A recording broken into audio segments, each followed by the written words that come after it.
Welcome to this week's episode of the Lido Loop. I'm your host, Jack McCraw. With me, as always, my good friend, Jesse Barboza. And hey, Jesse, I was right. The New York Knicks have won the NBA championship.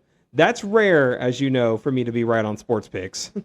Yeah, definitely. As long as you don't lose your ticket in the casino when you bet on them. That is definitely a good story for another day. But yes, as you know, we talked about last week, the Six Flags Fiesta Texas now has to have the New York Knicks colors throughout the park. Post a big sign on their front entrance and say, "Go Knicks." And then, of course, they have to make a donation to a charity of Six Flags Great Adventures Choice. Do you think they should do it for more than just a day? Yeah, I think a day is kind of like nothing. I mean, they probably do it on a day that they're closed or something. Yeah, right. Yeah, we're here for maintenance, but yeah, there's that New York Knicks sign right there. But, congratulations to New York Knicks, and, for all those Spurs fans listening, I'm sorry, but y'all will be back next year. But let's focus on the this year and the right now. So, Jesse, what's the latest and greatest in the cruise world? Yeah, so we're first going to start off with the Reddit story showing that how much Royal Caribbean makes per ticket, and you might actually be surprised. And Carnival is now going to be rolling out a new sell and sign card, and that will be coming real soon. Perfect Day Mexico may actually see new life, and Carnival rolls out some new restaurants. Yeah, I can't wait to hear about those big, awesome new restaurants coming in. As long as Shaq's Chicken or Guy's Burgers doesn't get replaced, I'll be good with that. And in the theme park side of things, another Sky Spinner has gotten stuck, this time at Six Flags St. Louis. Siren's Curse at Cedar Point has also had some maintenance issues, leaving riders stuck over the weekend. Carowinds has announced a brand new log flume ride that will be the world's tallest log flume ride with the longest drop. And Disney has announced some new information about Monsters, Inc., and, of course, all the additions coming to Hollywood Studios. That, and today we're going to be talking about frequently asked questions for not only first-time cruisers, but regular cruisers as well. And Jesse and I will do our best to try to answer as many as we can. That and much more on this week's episode of The Lido Loop.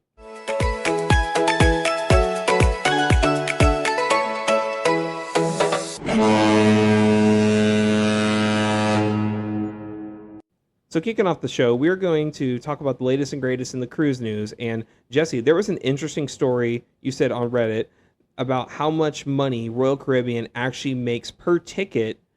And you're saying that us and the listeners are going to be pretty surprised by this answer? Oh yeah, you're definitely, I think you will be surprised by this answer.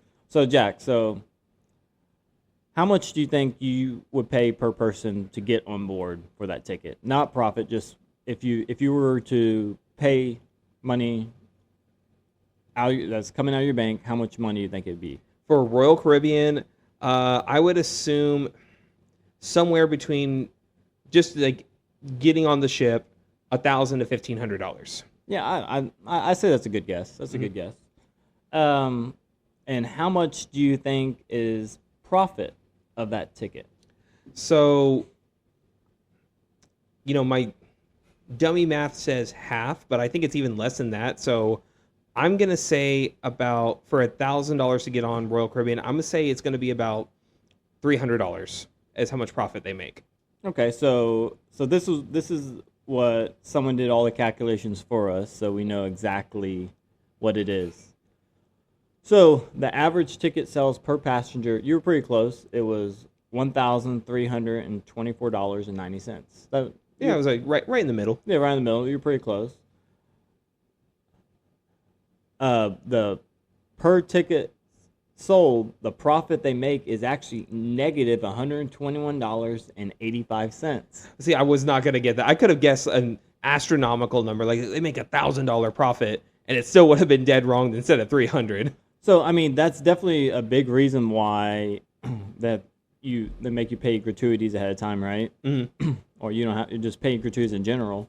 And that's why they're also big on nickel and diming you, because they want you to spend money on board, because they're not making money on you get on board at all. So I'm sure the first couple of cruises I went on, just me being on board cost the money, because I hardly spent any money on board. And I think that they have this method. It's similar to casinos where they're trying to get as many people on board. So they entice them, with these cheap rooms, and they're actually working at that net loss. But where they will spend money is the drinks, in the casino, or, just even like photographs, extra upcharges for dinner, other activities on board the ship. Bingo, I mean, they bankrupt people when they go to bingo. Oh yeah, definitely. So this is another question I have for you. So how much revenue do you think that they get from a passenger? Like after they pay for their ticket, how much do you think they spend on board, I should say? Or after they pay for it, so that includes anything like on board, drinks, all that. How much do you think? Oh my God.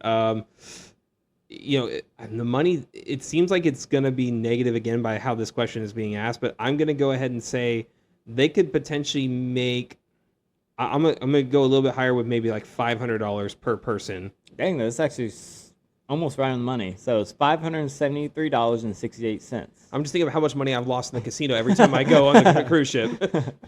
So actually the total profit per passenger is about $451.83. So that's how they make their money, is once you get on board, you're spending money in the casino, gifts, buying drinks, buying overpriced souvenirs, and donating to casino, like I said. I was going to say, because every time you walk by the casino, it is so enticing because you do see the flashing lights and the sounds, and then you see the blackjack tables, people having a good time there, meeting new people at the craps table, like I did. That's definitely a perk of the cruise, and I think that's actually where probably casinos make a good chunk of their money. It's just, giving back to the casino. Yeah, you can definitely see that they know they make so much money in the casino because, like Carnival, they've been expanding the casino. I was talking to you off air the other day about how Carnival Glory, they went away with the kids club and they made that into a casino for the summer. Well, they couldn't make it a kids casino, so they had to just make it full-on adult casino. Yeah, in reality, I'm sure that would make sense that the kids on board makes them lose money because they're not, I'm being serious, because they're not spending any money on drinks, right? They're not spending any money in the casino, kids are. So they're actually probably costing the cruise line more money, but of course they're not going to be on board. Parents aren't going to take the kids there if they're not going to have fun. So they have to have these activities in order to generate revenue and get the parents on board to spend money at the casino. So what you're saying is they have these daycares available so parents can go gamble and go drink away. Exactly. I was gonna say maybe the spa would be another good place where the cruise makes a lot of money, because that is a very overpriced part of a cruise ship. Yeah, but I'm surprised. The spa is actually owned. A lot of them are actually owned by a third party. Yeah, I actually just found that out not that long ago either. So that's why they do the same thing. They push, as soon as you get a massage or anything like that, they try to sell you this oil that's $500, and it's it's supposed to make you lose 20 pounds, and you're only on the ship for a week. So by the time, you get off the ship and you've gained 20 pounds, you can't sue them anymore. Exactly. That's what it is. Another thing that made me think of that situation was my first time that, we all went on a cruise together with you, your family, Jacob, Maddie. They were giving out these drinks, and I thought, in the Carnival tumbler. Oh yeah. When you walk on board, they're usually walking around with it. See, I thought it was with a souvenir cup. Right? Exactly, yeah. And I thought that was all inclusive because I was about to grab one, and before you hey, you probably shouldn't do that. yeah, because those definitely overpriced too. I'm pretty sure it's $20 at least, because you got to pay for the drink and the souvenir. Probably more than that. It's got to be. I've never bought it because I knew it was going to be overpriced, so I've never even thought to ask. But here in Galveston, we don't have the drink package, doesn't start on day one. So whatever drink you buy first, you have to spend money on no matter what. So it doesn't matter if you have a drink package. And plus, it actually does put, even other ports, none of those souvenir cups are included in the drink package too. Yeah, I actually think alcohol is probably another big reason why they do make that kind of money. And, the last cruise ship I went on, the Glory, I didn't have the drink package. And there was one night where we did end up drinking, and I was kind of surprised it wasn't as expensive as I thought it was going to be. It was your typical, higher end bar prices. Definitely not dive bar prices, but, reasonable for a cruise ship bar, if that makes sense. Yeah, so this is a casino question, Jack. How's it feel spending $15 on a drink or losing $15 in the slots? It seems a lot easier putting $15 in the slots than. I mean, where does your money go farther? It's like that $15 drink or that $15 you put in Buffalo. Me personally, I would rather spend that $15 on a slot machine than a drink, because I mean, a drink can only last you so far. Well, I guess depending on which drink you get, but if you spend $15, you could also potentially get $15 plus more at the slot machines. What do you think? Or you just lose $15 and have no drink. And that, my friends, is what gambling is all about, which we will get to later in the show, because a popular viewer has a certain question about her gambling tendencies. But another question I do have for you, Jesse, is Carnival has a new Sail Inside card coming out soon. Can you tell us a little bit about that? Yeah, so for the longest time since I've been selling, the Sail Inside card has always looked the same. It's always been horizontal, and it still has a hole on the top, so you can put your own lanyard, and it has, the color, of course, it's going to be whatever, blue or red or gold or platinum or... depending on your status. Yeah, exactly, depending on your status. So this new card, we kind of talked about this off air, but it has gone from portrait to now it's gone to TikTok. When you said that off air, I had to stop you and say, what are you talking about? It's gone to TikTok. So, because, the term was vertical and horizontal. Like, that makes sense. Yeah. Now, so that's what kids are saying now. It's like, hey, we're going from portrait mode to TikTok mode. Yeah, it's just like, like if I ask my daughter, to take a picture, she's going to, like, hold her hand up like she's taking a picture from her camera, right? I mean, from, like, her phone. Us, we're going to have it two hands, right, up and, like, taking a picture like we holding a camera, right? That's like the call moniker. Like, I don't know if you've seen that video on TikTok or any kind of social media where it's like, ask a millennial, how do you call someone? You put your pinky and your thumb out, put it next to your hand. When you ask a Gen Z, Gen Alpha, it looks like they're holding a brick and they put it next to their head. Exactly. It's the same thing. So I think Carnival has decided to get with the times and with their TikTok version of their Sail Inside card. So the new card, the only big difference I see, first off, it looks like the whole card's going to be the color instead of like half the card. Mm-hmm. So if you're platinum, the whole thing's like platinum card, which looks pretty cool. And this one thing they're also going to add is the days sailed at the bottom of it. So they never had that on the card. So if you sell 100 days, it'll say 100 days. So like my next one's going to say 20. No, it's going to be like in the 30s. So the 30 days. Catching up to your age right there. Yep, with Carnival. So yeah, I mean, it's really not too exciting, I guess. I guess it might be a little bit easier to see and all that because, with the lanyard, it always made it like lopsided when it was like horizontal. Now it's vertical. It's easier to read, I guess, too. Yeah, I was going to say, like, if you have a lanyard on and you just see the card right here, it has your name, it has a Carnival logo, and it, has your, not class, but it has your status on there as well. So I guess maybe it's just more an aesthetic thing. It's more appeasing to the eyes instead of seeing a crooked, card being swung around back and forth. But one thing I think Carnival does need to do is, like, all the newer, like Carnival Jubilee and all the newer ships like that, they're all tap. So, like, to get in your room is tap. To get in, to pay for something is tap. But, like, Carnival Glory, I don't know if you remember, they swiped everything. Like, to get in your room, even to get in your room, it's like the old hotel. You just, like, go in and out.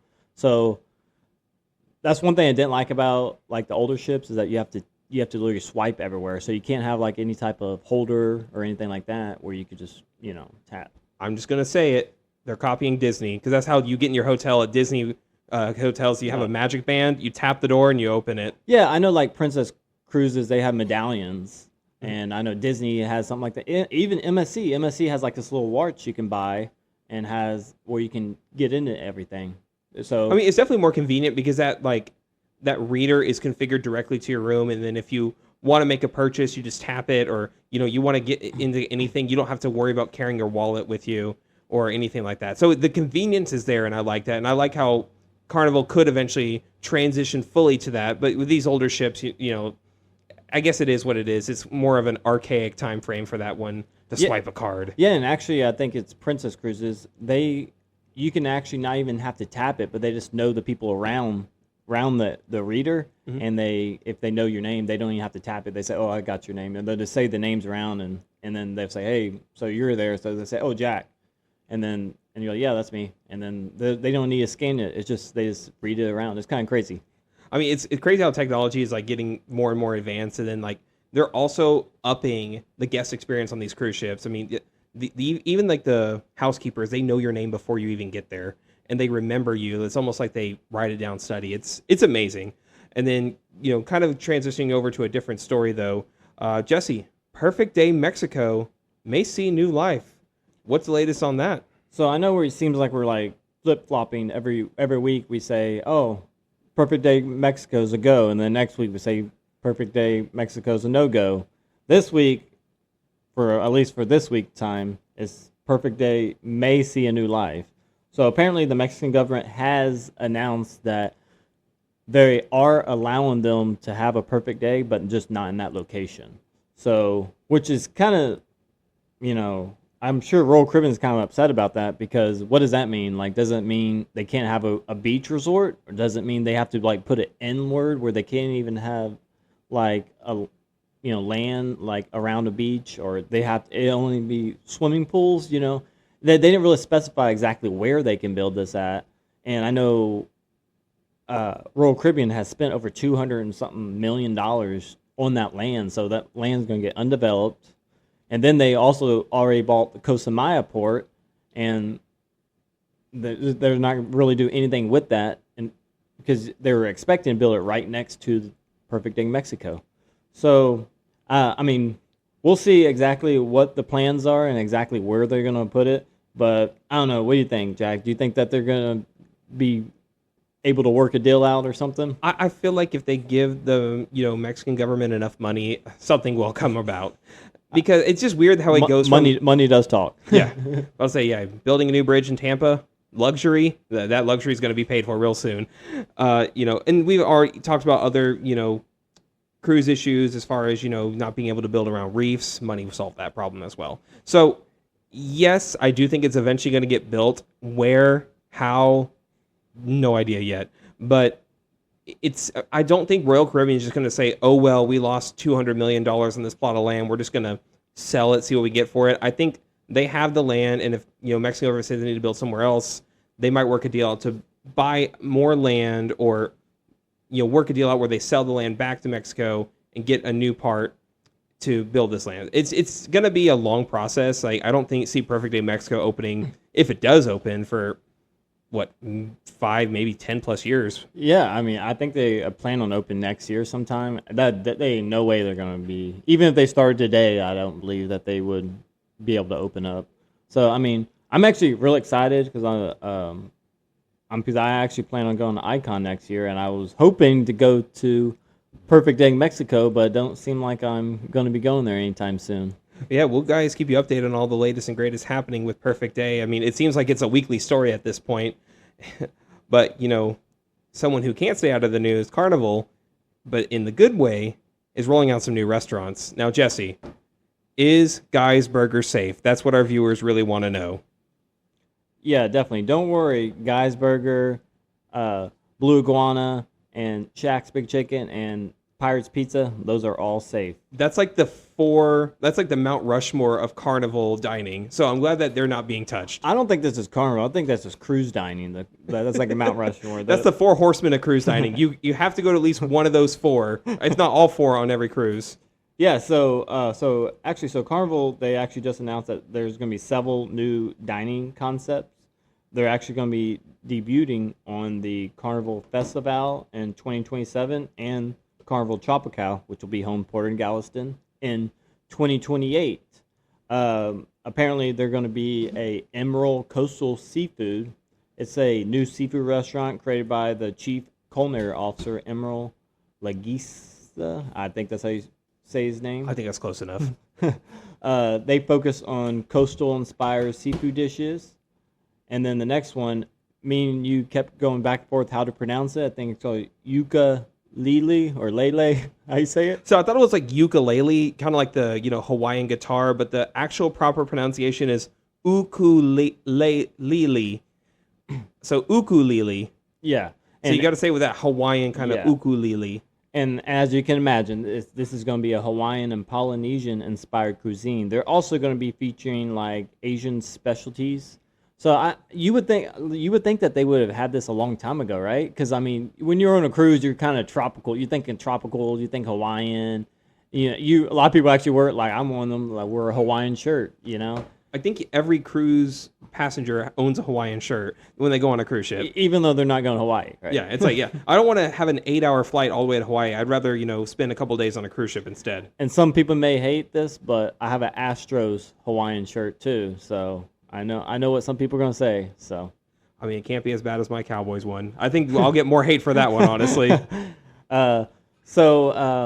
I'm actually looking forward to that one because it's very first off, there's nothing like it on board. I know they got the Chibang on Jubilee and all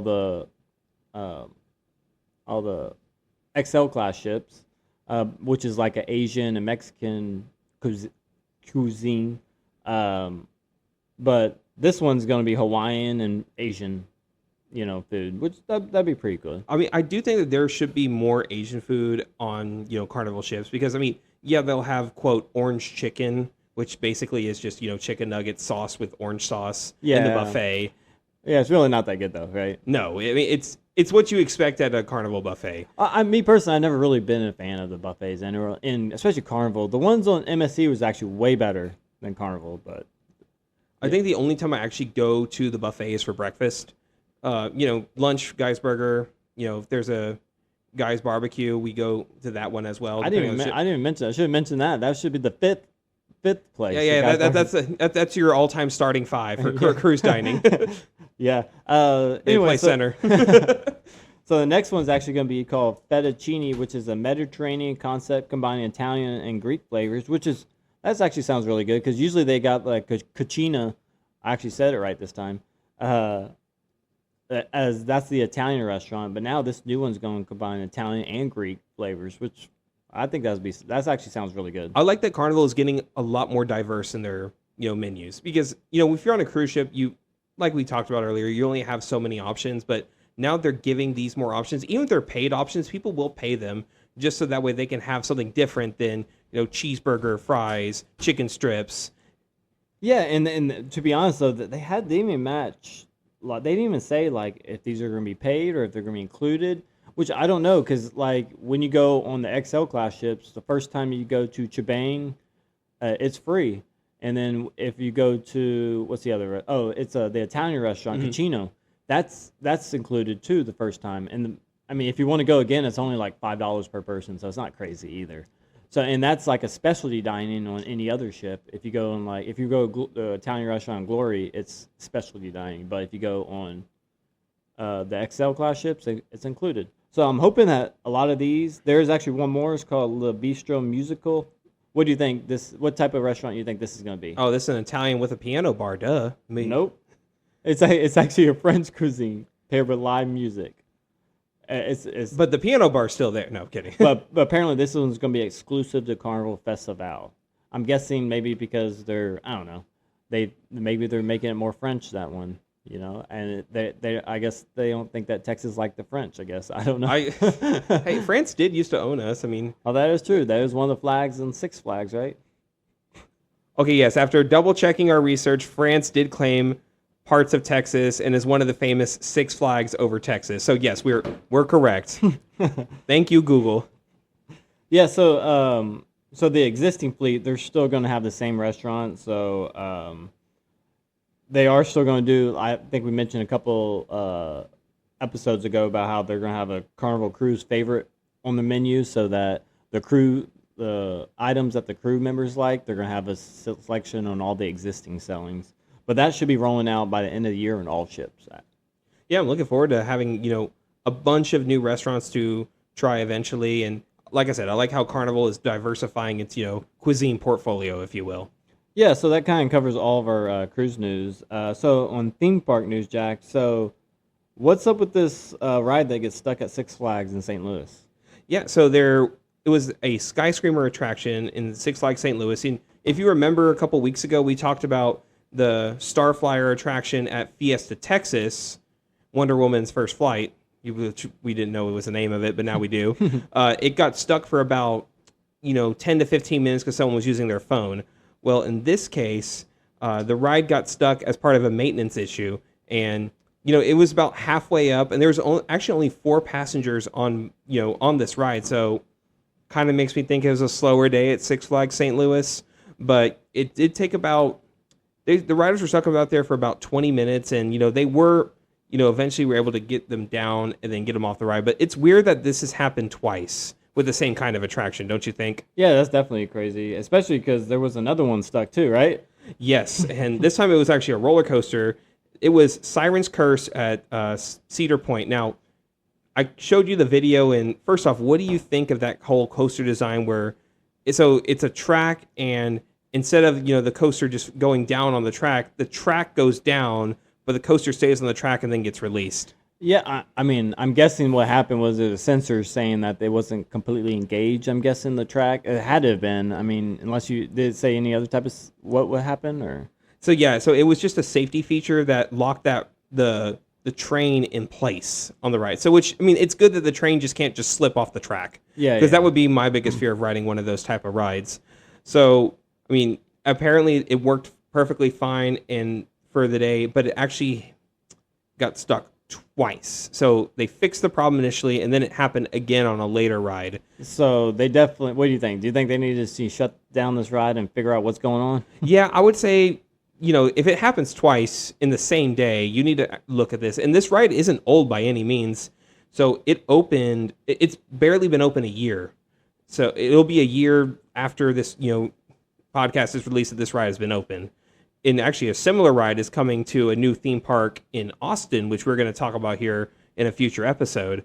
But yeah, it's weird that, like I said, it's weird that this has happened twice. And, it's also seemingly odd that we've seen an uptick in rides with maintenance issues, from the Starflyer at Fiesta St. Louis, the Iron Shark here at Galveston, and now Siren's Curse at Cedar Point. I mean, maybe some of these attractions are older, so they're just routine maintenance that just hasn't been fixed. But it's weird we're seeing it on a more of a national scale now, don't you think? Oh yeah, definitely. I don't know if maybe there's just more safety features on these things. I don't know. What do you think? You think it's more safety features, or you think that there's just they're just run these rides constantly, that they just have no time for maintenance? I think a little bit of both, honestly. And it's weird because with these Six Flags parks that they do have downtime. Like Cedar Point and St. Louis definitely are not open in the wintertime. So yeah, so it should give them plenty of time to fix these rides, right? I mean, yeah, you would think. Yeah, you would think. I mean, even Pleasure Pier is not open year round. I think it's only open on weekends. And, Fiesta Texas, for the most part, is open. I think it only closes 2 months out of the year, just because, it's relatively warm in San Antonio throughout most of the year, except January and February. So, yeah, I think that these rides just need to go down for maintenance, and just better be safe than sorry. And it's crazy that this is happening to Six Flags attractions, but Universal and Disney and, SeaWorld to some extent, they're open every single day. And, these maintenance, if they go down for maintenance, they get them back up real quick. Yeah. I guess maybe that's just the quality of their engineers, right? I probably, yeah. Disney has all the, the best theme park engineers. But, so Jesse, I know you're a big roller coaster guy, but how do you feel about log flume rides? It depends on the time of year. If it's cold outside, I'm not really big into log flume rides. But if it's 2:00 in the middle of Texas, and it's 100 degrees outside, I'm getting on that ride for sure. It's a little off topic, but when we went to Disney World, it was in the 60 degrees, so we decided to ride what was Splash Mountain, now Tiana's Bayou Adventure. I'm so thankful that the ride got stuck and we didn't have to go down any of the big splashes, because I was sitting in the second row. I was about to get soaked because a certain person, Maddie, didn't want to sit in the front. But going back on topic, so there's a park, Carowinds. For those of you that don't know, Carowinds, was a former Cedar Fair park. It was now absorbed into the new, Six Flags brand. Its gimmick is it's located directly on the state line between North and South Carolina, located around the Charlotte area. And they actually have one of the best roller coasters in the world in Fury 325. So definitely recommend checking that out. It's been rated as constantly one of the best coasters. But anyway, Carowinds is now about to get a new record-breaking log flume ride called Rip Roarin Falls log flume. And, I shared the POV. It was a virtual POV, but still, of what the ride is going to look like on our Facebook page. It's definitely very themed to like a lumber mill with, beavers, deterring your pathway. And it's set to break 3 records as far as the tallest log flume drop in the world at 100 feet, tallest reverse drop on a log flume at 42 feet, and, of course, the longest reverse camelback on a log flume ride at 32 feet. So, another thing about this ride, it will be 6.5 minutes long. I mean, that's pretty long for any kind of theme park ride, right? Yeah, it makes you wonder how long you're like going up to the top of the hill. Like are you just like? Yeah, watch that. That's 3 minutes part of it. It's probably more than that, honestly. I mean, it had got to be because I think you could go a lot farther downhill than uphill, right? That's that would be crazy if that was how just 4 minutes just going straight up and then all of a sudden just turn, go down. That's the ride. No. But it definitely looks very interesting. Carowinds is one of those parks I eventually want to visit. I just need a reason to go to North Carolina. I mean, that's a state I've never been to. I mean, you've never been there either, right? No, never been to North Carolina. It's definitely on my bucket list, though, for sure. Yeah, that and, of course, just up north is Busch Gardens, Williamsburg. We were in Virginia when we went to D.C., but, we were looking at the monument and stuff like that. We weren't thinking of theme parks then, except for Six Flags America. Rest in peace. Which is probably for the best. Yeah. Whatever Kevin Durant and his company want to do with that, get rid of that park as quickly as possible. So, in other news, what's the update with Monsters, Inc. land in Hollywood Studios? Well, I know we said no more Muppets talk on this, podcast. You just said Muppets. This is replacing the Muppets. So the Muppets Courtyard is now going to be, Monsters, Inc., and the name of the land is going to be called Monstropolis. So, according to new reports, they're going to be the first ever suspended coaster built by Disney. So you remember that scene in Monsters, Inc. when, Mike and Sully are on the doors and they're riding around? Yeah. It's essentially going to be that. I guess you're going to be on a door that's going to be suspended. I mean, it's not going to, I don't think it has any inversions, but it's going to be like a family suspended coaster just themed to Monsters, Inc. So what did you think the age range? Do you think it's for like anybody or is it mainly specific ages? Disney is going to be very inclusive. I mean, I'd say their most thrilling ride is going to be, Rock and Roller Coaster starring the Muppets. One more Muppets reference. Oh, man, Jack. Come on. We got to have a Muppets jar at this point. Yeah, I would say it's definitely going to be more family-oriented. It's not going to be like a thrill ride like, Batman the Ride or, the Great White Shark at, SeaWorld or San Antonio. The other things that will happen, there's going to be a restaurant that's going to be themed to, I believe it's the sushi restaurant that was in the first Monsters, Inc. movie. There's going to be a live show. Of course, character experiences. You're going to want to meet, Mike and Sully and maybe some other Monsters, Inc. characters. But it seems like it's going to be a good addition to the park because when we went to Hollywood Studios, there really is only about 12 attractions. They're great attractions, don't get me wrong. But, you could spend like half a day and ride everything, and especially if you have fast passes. So at least they're adding something new to that park as well. Is this the first time that Disney's doing something with the Monsters, Inc. or in their parks? In the Florida parks, yes. There is a Monsters, Inc. dark ride at California Adventure that, funny enough, is they're talking about taking that down to build Avatar Land. Oh, I thought you were going to say Muppets or something. No, they actually tore Muppets down right next to Monsters, Inc., so they're trying to get rid of the Muppets, except to have Rock and Roller Coaster. But yeah, no, it would be a good addition. It looks like this land, it has the possibility of opening sometime late next year because construction is already being done. But more than likely, it will be a 2028 opening for that attraction. So that'll do it for the theme park news. Now, we're going to do something we haven't done on the show before and start taking some listener questions. Now, if you listen to us, there is, comments that you can leave on our YouTube channel, at or any Facebook of page, our Facebook page, correct? I believe you can comment on, Apple Podcasts, right? Yeah, I think you can leave a comment there as well. So, feel free to, ask us any questions in regards to cruising and theme parks. This topic we're going to talk about is more so the frequently asked questions when going on cruise ships, And, right off the bat, we had one of our most famous listeners, Maddie. What was the question that she asked in regards to casinos, Jesse? Yeah, so this is what she said. I'm reading word for word exactly how she typed it up. She said, I am tapping on the screen on the slot machines, but still not winning. What am I doing wrong? You got to either tap harder or, you have to hit the button multiple times. Yeah, I was going to say the exact same thing. Like, I don't know, is she, like, not hitting hard enough? Or, you know what I thought? I was really just thinking about it. I think she doesn't have a cigarette in her left hand. I think you have to have, like, puff, puff, hit, hit.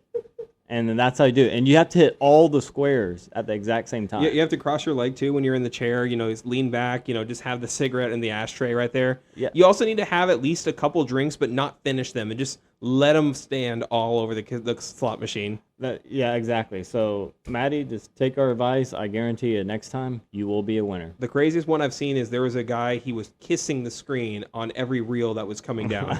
I can't say if he won or not or how sanitary that is, but hey, it's only weird if it doesn't work. Yeah. In all seriousness, though, if anyone that's been in a casino, you see how hard some of these screens get hit. There's no wonder why there's like this thick glass like they put on the machines because of how hard they get hit. They get hit because people are losing money. Like you and I have seen videos of guys pull chairs and hitting the machine as if it's the machine's fault. They put their life savings away in Buffalo. So we did have another listener, right? Question. Yeah, it was an anonymous question. What was that question, Jesse? It was what was our favorite cruise ship?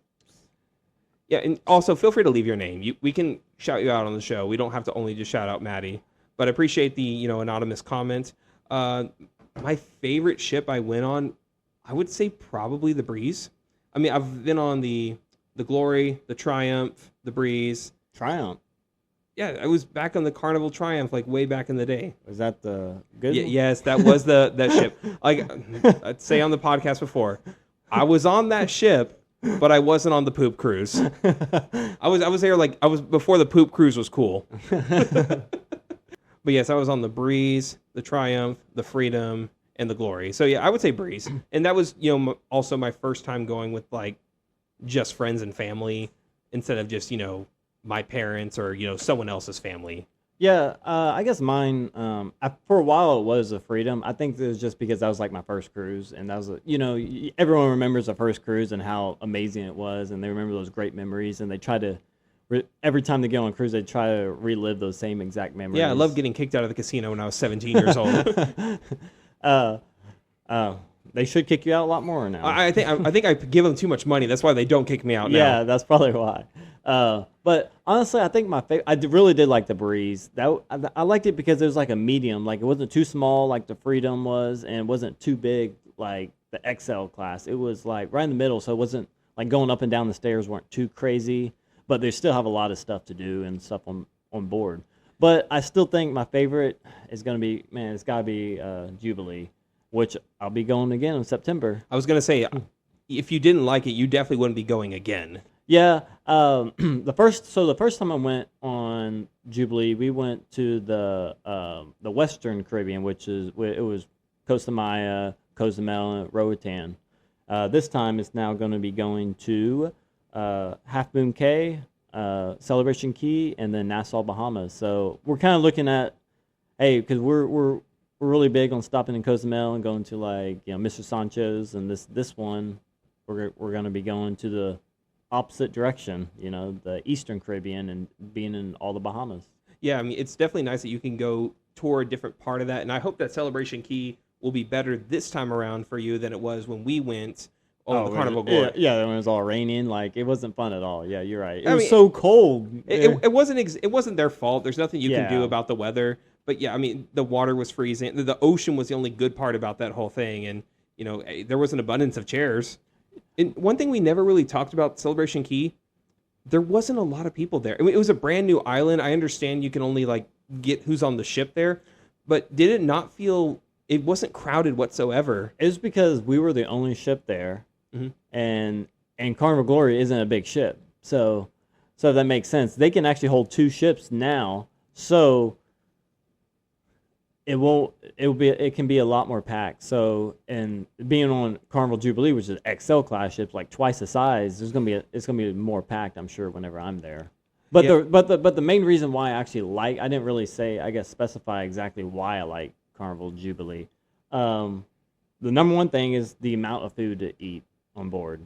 on Glory, what was there? Do you remember what there was to eat? It was the same, like we kind of talked about, right? Yeah, you had the Four Horsemen. You had Guy's Burger. You had Pirate Pizza. You had Blue Iguana. They didn't even have the barbecue. They had the chicken and waffle place. Yeah, we didn't even go to that, right? Yeah, I don't even think they had like shacks like anything on that ship. No, they didn't. But so Jubilee, man, they have so much. It's hard to even mention. They have all those. They have shacks. They had a barbecue, Guy's Barbecue. They had like street eats. They had, of course, they got Chibang. They got There's a bunch of other I'm sure I missed. And of course, Guy's Burger, the best burger at sea for sure. But I think that's why I like all the food, and I like that there's so much to do on the ship. There's so much. We got roller coasters. There's so much events going on, and you can make that ship how you want to make it. If you're a party atmosphere, hang out on Lido deck, or go to the clubs at night, or if you're relaxing, like I'm more of the relaxing type, chilling, and You're a Tides Bar kind of guy. Yeah, exactly. Hanging out at the back of the ship, and where it's not too loud, but still a little bit, people, being a little rowdy, but nothing like on the Lido deck, right? So, and you kind of like, it's such a big ship that you make it, and they did really good at dispersing people by putting the food throughout the ship. And so it never really felt crowded except for the first day, which every ship, the first day. Because there's nowhere to go except for on the Lido deck, or, Exactly. You can go downstairs, like the casino's not even open. It's more so just like, hey, grab a table and hope for the best, and then there's a mile-long line at any sort of food, especially Guy's Burger. Yeah, one thing I do tell people is don't think that the cruise is going to be the same once you get on board. That the first day is the most hectic day. Those are my two least favorite days. I mean, I like the embarkation day, but I hate how busy it is. But my least favorite day, my least favorite day on the cruise. Debarkation day. Oh, yeah, of course. I can be in 14 days and still be sad getting off the cruise ship. I'll say you didn't cry when either your kids were born, but every single debarkation day, I just see a little tear in your eye. It's a gangster tear. You got to get that tattooed on you. So some of our other frequently asked questions, Jesse, we've gotten this question before on the show, but what all is included in your cruise fare? So typically what's included in most cruise lines, of course, can't speak for all of them because some of them, like Norwegian's got free at sea and that's more included. But your typical Carnival, Royal, MSC, you're always going to have all your food, your normal food. Like you'll have a dining restaurant assigned to you that will be included as well. Of course, a buffet, and some of them like Carnival, they got a bunch of Guy's Burgers, Blue Iguana. That's all included in your fare. Of course, your hotel stays. Usually gratuities not included unless you prepay gratuities. I like to prepay gratuities. We'll talk more about gratuities either this episode or next episode. But like drinks that are included, of course, water, usually tea. I know breakfast, they have juices. They have. I think lemonade is also included, no? Yes, there is lemonade. Unless it's most cruise lines do it, unless it's like fresh squeeze. Like any fresh squeeze lemonade, fresh squeeze orange juice, none of that's usually included. Mm-hmm. But they got tea, which Carnival's tea is literally the worst tea ever. I can agree to that. It doesn't even taste like tea like Americans would drink. I don't think anyone in the whole world should drink it. It's so bad. I don't know why it's that bad. But anyways, back on topic. Yeah, it's pretty much just juice. Coffees include like regular coffee, like at breakfast. And I don't know, I love Carnival's coffee. I think it's fine. I even have always get the drink package like every single time, and I never get the specialty coffees because honestly, I like regular coffee. Just a little coffee with half and half, and I'm fine with that. I mean, you did give me one of those coffees before with like the espresso. Hey, you're gonna get me kicked off the drink package. I found it. You didn't finish it. Oh no, what happened? But yes, I have tried one of those before, and I think the specialty coffee is worth the. If you have the drink package, yeah, it's definitely worth it at least once. But yeah, the regular coffee, it goes a long way as well.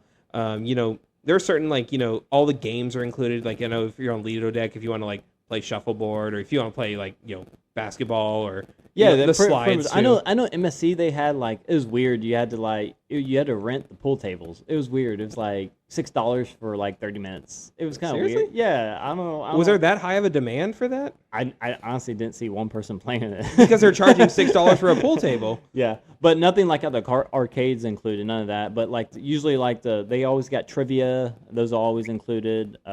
Any of the extra like bingo, deal or no deal, that's usually costs extra money. Don't do the bingo, guys. But honestly, do you think, this is another question I can ask you, do you think if you could go on board and not spend any money and still have a blast? Yeah, absolutely. Because, I mean, if you really think about it, all of your food is paid for, all of your, entertainment. Entertainment. I mean, you can go see the shows for free. I mean, I know we talked about in a previous episode where they might start charging for certain shows on certain cruise lines, but let's just talk Carnival. Norwegian. Yeah, Norwegian, really. But let's just talk Carnival because they have some pretty good shows out there that you can go see. I mean, you don't have to necessarily drink. I mean, people do that. They go on a cruise and don't spend a dime in the casino or on alcohol. And, all the buffet is essentially open all the time, and you can get pizza literally any time. So, Jack, you're saying you can go on cruise and not go to the casino? It is possible. I mean, I did it. I had to do my first cruise. That's why I got kicked out when I was 17 years old. They're like, so I see your ID, and I put my chips on the table. I found chips on the floor, so but there was like $1 chip. Maybe you could. I know Maddie couldn't. Oh no, Maddie is the type of person that will turn the chair around and then wait for the cruise to open, turn that chair back around, and say that's hers. Yeah, exactly. How do you feel about chair turners? I know we're getting a little off topic. I think that no one should expect you to hold a chair for them. Honestly, I think if you're not gambling, you're not spending money, that chair's open. The machine should be right there. Like, just because that's your specific machine, I mean, other people want to play that as well. What I hate more than even chair spinners is people that sit in chairs and don't gamble, and you want to get on, like, you want to gamble on that machine, and they're just sitting there watching their friend. Yeah, because there's only so many Dragon Link or Buffalo machine, and those are the two main machines I play. Exactly, and then I hate it when they're got 3 friends not gambling at all, just sitting there watching that one person. It's like, just stand behind him. Just be polite, guys. Yeah. But yeah, that's our little casino etiquette right there. Another question, kind of going back to dining, though. What dining do you prefer? Now, I think you and I are of the same agreement that we kind of prefer a little bit earlier dining than late dining. But, what is the benefit of having that early dining? So let me first start. There's like multiple dining options you can get. You can either get early dining, which is typically 5:30 to 6:30 latest. And then they have late dining, which is usually 8 and on. And then they have anytime dining where you actually have to check in for your dining time and whenever a table's ready. Which means you can, from 5:30 to 8 o'clock, you can go whenever you want. And that sounds better in reality, but sometimes you have to actually wait, and you may not get the same waiter you had the whole night. Because if you get a set time dining, you're going to have the same waiter. They're going to know your drinks ahead of time. They know exactly what you like, what you don't like. They know your allergies already if you have allergies. So me personally, like you said, we're kind of on the same page. And I like the early dining, because I like to usually go eat. Usually you're done 7:30 at latest, right? I like to take my time eating too. I like relaxing eating. I don't like to rush. Yeah, you have to eating. finish both your entrees that you order. Yeah, 2 entrees, 2 desserts, 2 breads, 2 breads, 2 appetizers. Hey, Carnival's where it's at, man. They let you get 2 of everything. That was a game changer when I found out I could get 2 entrees. I could get both. It shows. I'm not going to lie, that was pretty funny. I actually had to pause the podcast because I was laughing so hard. Yes, we don't fat shame here on the show, but if you want to order 2 entrees, you're welcome to do so. For me, I guess it does show. But there is another option. You can actually just not go to dining at all, right? You can just go to the buffet or get pizza, right? Yeah, that is an option. So go ahead. I was gonna say if you're like, hey, I got a show at 6:30 and you don't have enough time, to go to the dining room, it's perfectly fine going to the buffet or whatever. You don't have to go to the dining room every night, or you don't have to go to the buffet every night. You can, whatever option. If you have specialty dining that one night and you say, hey, I'm going to steakhouse instead, they don't care. You don't need to let anyone know. You just go. I mean, yeah, the waiter might be a little sad that, they don't get to see you. No, I'm pretty sure they're happy because that was one less person they got to take care of. I was saying, yeah, that's less entrees that you have to eat there too. But yeah, I like that the Carnival does have that option because I remember there was a time where I wanted to watch the NBA Finals and we had that early dining, so it ended perfectly in time for me to go watch the game. Or, if you want to go see a show, you can go see the show because usually most shows start at, I think it's 6 or 8. So if you get in 5:30, you can kind of get in and out and still have time to see that, or especially the 8 o'clock showings. So I just like that you have that more flexibility to do more things at night versus like if you go at 8 o'clock, number one, you're waiting kind of late, and a lot of stuff does start to shut down around 10 or 11. Yeah, exactly. You're gonna miss. I guarantee you're gonna miss all the shows. I sometimes like to go to the dive-in theater. I mean, the dive-in movie on the Lido deck watching a movie. It's awesome watching a movie on the Lido deck at night. I don't know what it is, but it's awesome. Game-changing experience watching an NFL game on the Lido deck. It was the last time we went on the Glory. They had like the Buccaneers because we went out of Florida, so that's their team anyway. So there was a bunch of football fans there. Had my Geisberger in hand, watching the game. Dang. Definitely recommend that experience. Another question that we have is, how do you buy stuff on a cruise? So, I mean, the common answer is, card. I think some places still accept cash, or is it mostly cardless? Yeah, pretty much everything's going to be cardless while you're cashless. Excuse me. Yeah, cashless while you're on the cruise ship. And this may seem like for a veteran, like, of course, you just use your selling sign card. Yeah, yes, but some people, I've seen this multiple times on cruise forums, like for first time. They're afraid that, like, hey, how much cash should I bring, or how much, which debit card is it gonna cancel because I'm in international waters? They say different things like that. So the simple thing answer is how it works is you usually put a card, like a credit card or debit card. It's recommended credit card put on board, but put a credit card on file, and as you swipe stuff on your selling sign card, it depends on how long the cruise is. Usually, if it's like 7 days, they'll charge your card twice, one halfway through and then one at the end of all your purchases that you've made. So that's why you want to also make sure you keep up with your expenses and look at your app and see if there's anything that looks fishy or anything like that. But the simple answer is just it's called a sell and sign card, or anything like your cruise card. And Royal Caribbean is different, but all of them have a cruise card. That's how you pay for stuff. I would say when in doubt, you could always ask someone. I mean, because any cruise ship will happily take your money. They'll figure out a way to attach that card. I think you attach your credit card to the sail and side card before you even get on board, as long as you log in with the Carnival app and go from there. You can attach the card to it, and then certain other things. And you can another thing you can actually you can actually do a cash account too. So what it is as soon as you get on board, they have like a kind of, I guess it's an ATM. You swipe your selling sign card, and you can add cash to it. So as you spend it and you get below it, you have to add more cash or whatever. And I guess that's nice. So if you don't have a debit card or a credit card, you can just pay cash with it. Yeah, that's like I said, they'll definitely help you find ways to spend money there. But at least they do have multiple options for you to get whatever you need and get whatever you need to purchase. How about travel documents? I mean, obviously you're leaving the country, so you're going to need a passport. But is there any other kind of travel documents you need? You really don't need a passport, though, Jack.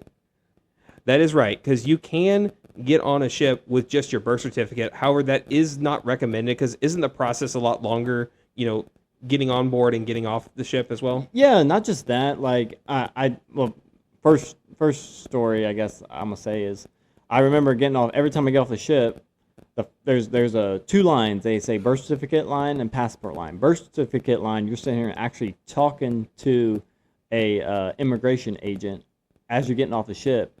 The passport line, you just keep walking. They use facial recognition, and you never stop. You just keep walking. I guess they'll pull you off randomly. I'm guessing they do random searches. But another reason is, so say you drank a little too much at Mr. Sancho's, and you woke up and it's 8 o'clock at night, and you're still laying on the loungers at Mr. Sancho's, and the ship has left you. Carnival will not come get you.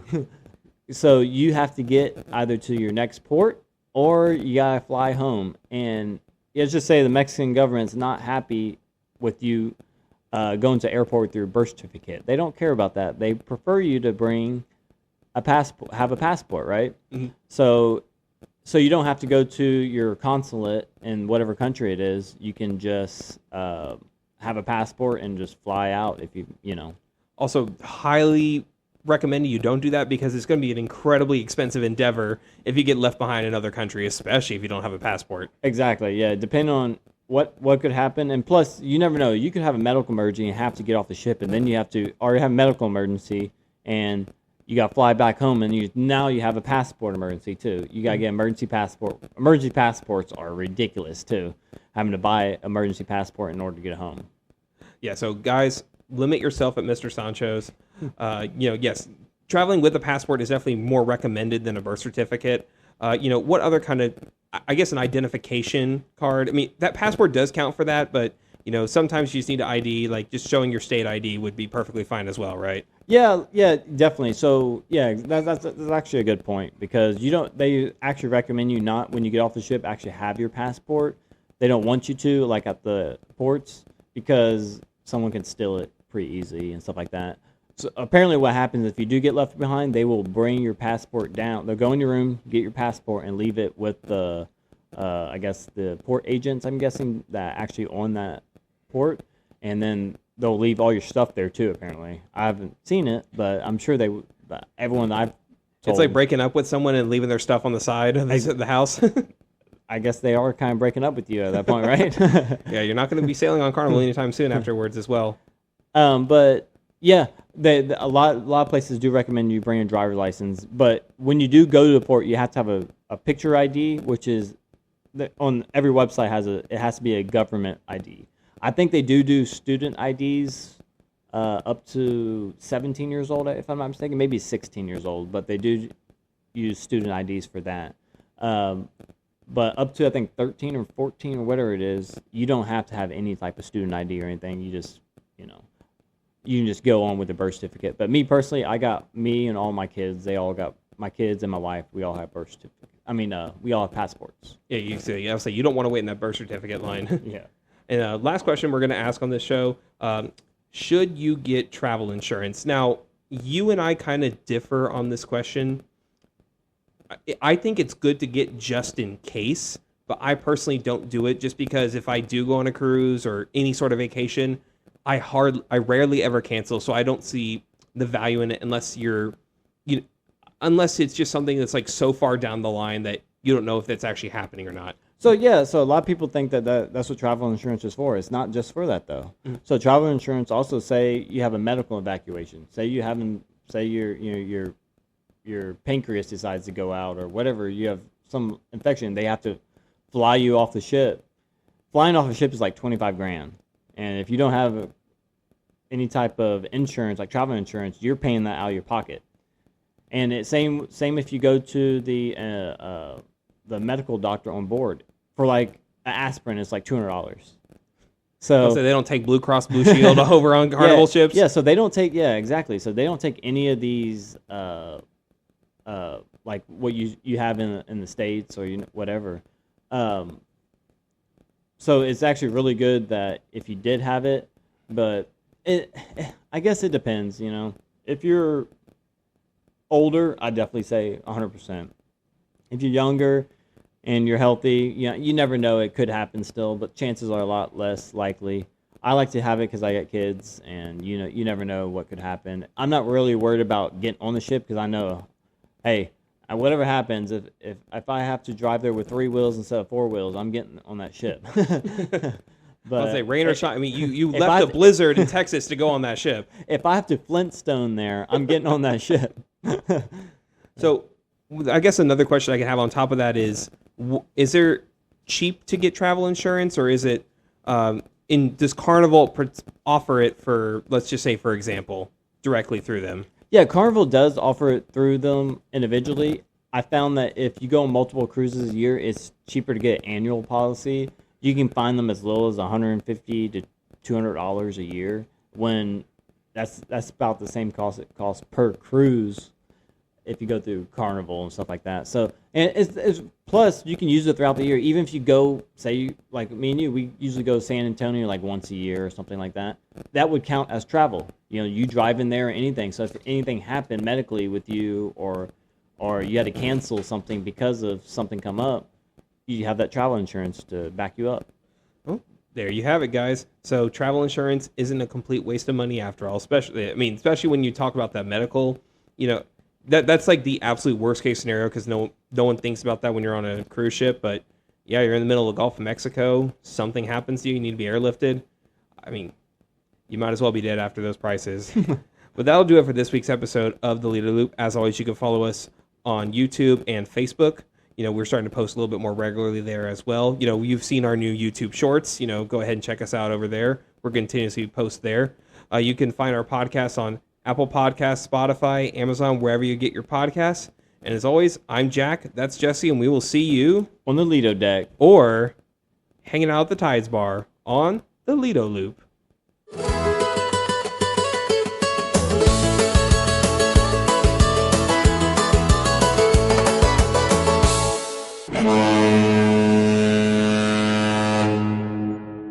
Thank you for watching this episode of Lido Loop. Like, subscribe, and ring the bell so you're notified every time we post more content.